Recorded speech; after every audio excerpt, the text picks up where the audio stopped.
সময় বদলাতে বাধ্য।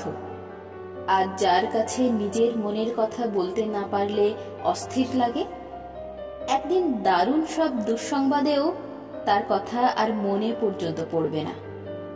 এমনকি দুঃখ সময়ে কাতর হয়েও তার চৌকাঠ আর মাড়ানো হবে না। কোনো প্রিয় জিনিস বেশি দিন প্রিয়ের তালিকায় থাকে না, তার জায়গা দখল করে নেয় নতুনে। তিক্ত হলেও এটাই সত্য যে আজকে যাকে প্রিয় মানুষ বলে ভালোবাসার দাবি নিয়ে সুখে ভরিয়ে দিচ্ছেন, ঠিক কিছু বছর পর তার জন্য আর এমন অনুভূতিটা থাকবে না। হাওয়াই মিঠাইয়ের মতন শূন্যে মিলিয়ে যাবে। দুঃখগুলো যন্ত্রণাদায়ক হলেও অস্থায়ী। দুঃখকে চিরজীবনের সঙ্গী ভেবে তাকে বুক পেতে দেওয়ার কোনো মানেই হয় না। সুখ যেমন পালা করে আসে, দুঃখগুলোও প্রয়োজনে আসে, আবার প্রিয়জন পেলে ফুরিয়ে যায়।